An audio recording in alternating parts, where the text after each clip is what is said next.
some of the most innovative? Okay, no, just get that question first. The recent innovations, such as the flying car or self-driving cars, how can these solutions guarantee safety? Thank you very much. First of all, it's my pleasure to be on this podium with great minds, leaders in this industry. And I've listened to very, very, great lectures, particularly from Prof, the keynote address. I already told him he touched on every point, basically. So there's little or nothing to say now. But then, on the issue you've mentioned, safety, because that again is an issue. I'll try to cast our minds back to COVID-19 period when there was that need for knowledge on how to build, ventilators. And many young people across the country started showing that they can do it. But not many hospitals were eager to adopt it because there was still that gap. Are you sure it would be safe to use? That brings to question how much collaboration are we having amongst the key players? It's not just about the tech people, but also the end users. For example, there was a time my company had the opportunity of delivering a workshop for physiotherapists in Nigeria, in Oyo State, to be precise. And they were able to share ideas on what robotics can do to help rehabilitate upper limb dysfunctions.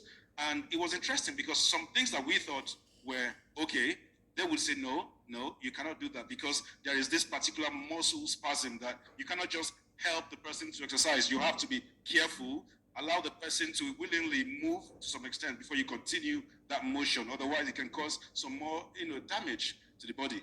And that level of insight is what every key player must have. Dr. Collins just mentioned about monitoring the level of diesel, for example. And if you talk to people in the oil and gas sector, they will be talking about CE marking, some safety and all of that. And that means that for them to even accept that technology, they must have been involved. So that level of community discussion is what I think must be provided. And that's where the universities come in. Because in the university, you have departments of petroleum, you have departments of agriculture, you have veterinary medicine, you have sciences and all that. That tech or whoever is involved in tech can work on. So my question is, how much collaborations do we even see at the level of final year projects or master's research? I know about the UK where I did my master's and PhD because there usually is a theme. And when you have a theme, they will bring in experts from the engineering department, from the, whether it's the chemical engineering department and civil engineering. I'm surprised, how do they all fit into each other? But that's because there are areas that the civil engineer would deal with. There's a part that the materials engineer would deal with, and they all have a role to play under the same theme. So when we choose self-driving cars, for example, you would have to ask yourself, how safe are these vehicles? How smart are the roads? How intelligent are the users of the road, the bystanders, those who move around? Just to make sure that at the end, the solution fits the environment. Otherwise, we'll keep having developments abroad that would not fit into our own ecosystem. And that's the area we need to talk about. But then, policy, I believe, can help us achieve this. For instance, we have TED Fund that drives research, the fund research and help with directions. And if TED Fund, for instance, decides that for any research to be funded, there must be the role of various key players. Key players that you would almost think don't exist. For instance, it used to be STEM, now it's STEAM, right? With the A standing for arts, creativity. So when you are delivering AI solutions, where is the role of the Faculty of Arts in that project? I was called to speak on a theme about sustainability of the economy, and I talked about AI. Then somebody in the audience now asked the question, this AI you are talking about, how sustainable is it? Because when you talk of AI being a tool for sustaining our economy, the AI itself, will it end up causing more havoc, than you expect? So there must be that role of the fifth, what's the word now? The fifth columnist. Somebody trying to pinpoint where you're getting it wrong. Because if that had been done while petroleum and coal were being discovered, maybe we won't be talking of climate change today. So I think there's a role for every key player. Otherwise, it will still be a challenge adopting solutions like this. And verily, policies from governments would be welcome. But then the question is, which arm of government should handle this policy? And permit me, I just want to be very politically correct today. I want to be not politically correct today. Permit me for that. I believe that NITDA has a huge role to play when it comes to driving policy. But I also believe that when NITDA set up the National Center for AI and Robotics, one key ingredient or one key vision for that center should have been to ensure that there is that policy direction, which I believe is being done with several acts and so on, but also the resources. I'm key on the resources because I sit in a position of, okay, let's do this project. What do we need? And where can we get it? Today, most of the things we need come from China, and no worry about that. Every country imports from China. But then where are we warehousing these things? If you speak to many university students who are doing research, they will tell you that, oh, they've ordered for some parts, but they're not here yet. Lithium-ion battery, for example, it's hard to get it into Nigeria. Or LiPo battery, more difficult because that can be an explosive. So that's an area that NCAIR, for instance, could say, okay, let's identify somewhere in Nigeria where lithium-ion batteries, or at least some kind of fabrication of a battery, can start.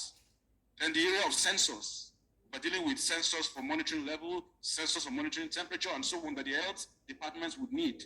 Can we have a university research or something driving that particular development?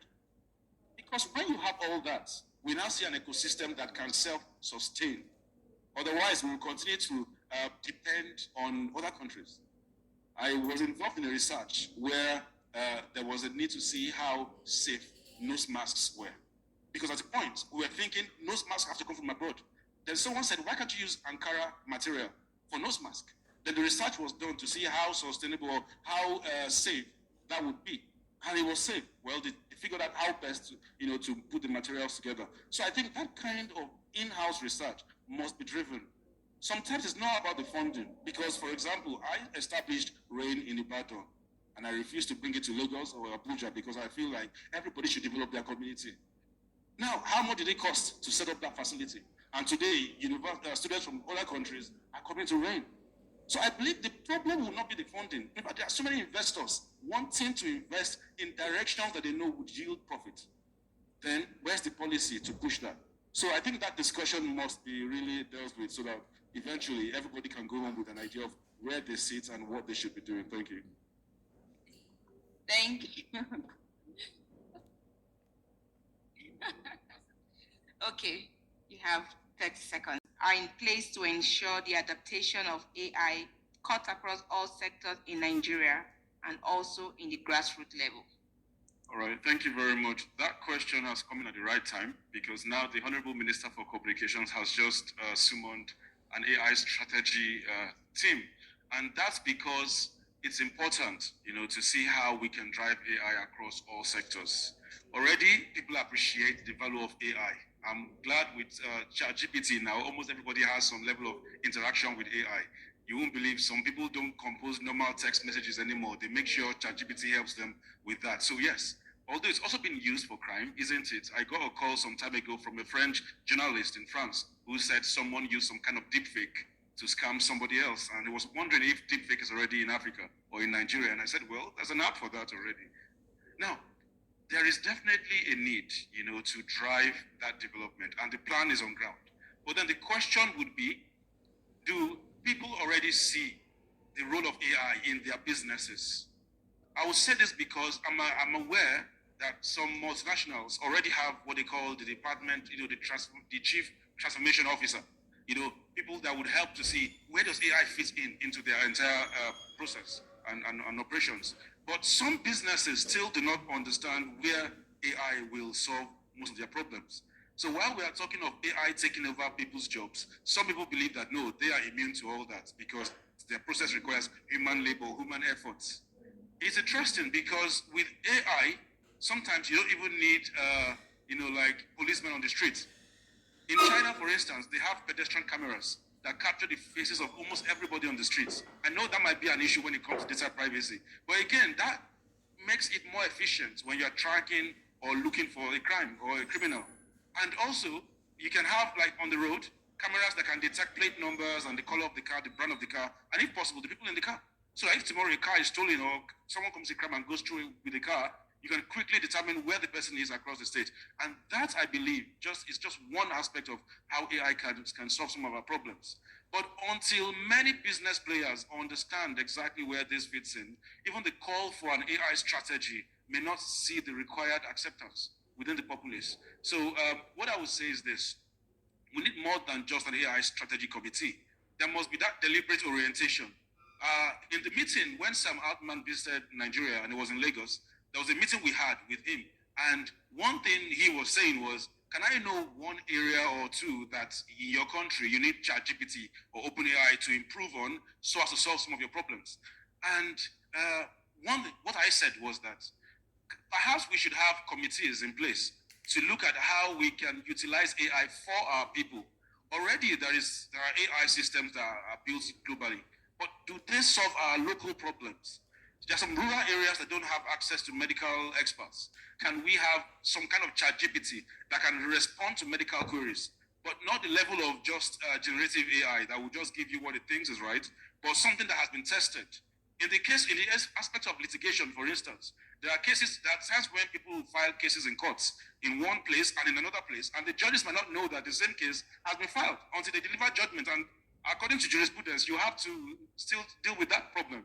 But if there's an AI system that can scan through every case file and determine when there are cases that are so related, and help with the decision of where to assign this to or not, that would also solve a problem. So until we sit down and look at the real problems and where AI fits in.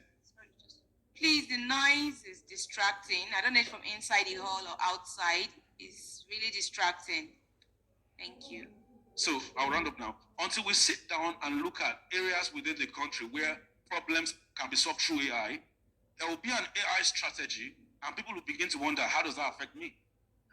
I believe that the whole problem of subsidy, the whole problem of transportation, palliatives and co can be solved with effective deployment of AI systems. For example, when government says they don't know how many people are buying petrol or crude or diesel, if we have smart systems where when you go to buy, with IoT that Dr. Coles is talking about a lot, imagine if all fuel stations have a way you can tag your NIN or something whenever you buy. There's the proof that, okay, we actually sold this amount of fuel and these are the people that bought it. The beauty of AI is that you can have so much data that nobody can really sit down to go through. But with AI, you can call for a summary and it will give you a very quick summary once and for all. So nothing can go unnoticed when you really want to find out. So I think there is the possibility of harnessing AI, but key players must see the reasons to adopt it. And that's where national orientation must come in. Thank you. Thank you very much. Can I make a comment? Thank you. My final comment is to the youths in the room. If you are a youth, can I see your hand up, please? Everybody's a youth. Exactly. Now, the thing is this Japa syndrome has to stop. Go abroad, but come back and bring back to your country. Now, let me tell you this. The sunlight out there and the light within this room, which is brighter? The sun out there, the sunlight out there and the light within this room, which one is brighter? The sunlight. Which one is farther away? The sun. Did the sun have to come to the room to shine? But you can feel the light, right? Your brightness can be as bright as the sun all over the world, even when you are in Nigeria. You don't have to leave your country to be great somewhere else. Now, GPT was founded by just one person and a group of supporters, right? If he had said, oh, I have this great idea, I need my government to support me to fund it, that idea might just stop at the level of CIA because, of course, it's a very useful tool for other agencies. But no, he made that a service for the entire world, and everybody found a need for it because it was working very well. Same thing with Facebook. So I believe for the young man out there who asked a question about the project, start thinking about software as a service, SaaS. You have something that works, adopt the knowledge of the technology of APIs, make it available publicly. Let those who need it test it. When they test it, you'll be surprised that your disease detection algorithm is not only going to be relevant here in Nigeria, but even abroad, because there are actually companies that are looking out for these solutions. And we also have a number of researchers who would love to test that solution if only they know where to get it. They don't have to come to you. They can go to a website. How many of the developers even have a website that they are running, that they are showing all their works? So you need to start doing that. And finally, don't ever think that the government is not trying its best. The Nigerian government is a parent. It's like a parent to everybody. What do parents do? Parents would encourage their children when they see that they are doing great. So they will put a little given to you. Let's see what you can do, and you will see the Nigerian government coming to support you to grow. I've seen many people that Nigerian government will sponsor abroad because they are doing so well. And that's the way Nigeria works. Nigeria does not push you to learn. Nigeria wants you to use what you have, and then they know that, oh, this is a fertile ground to invest. So the task is for all of us to make this country great. Thank you. Thank you very much. Mr. Edward online, does he have it? Yes.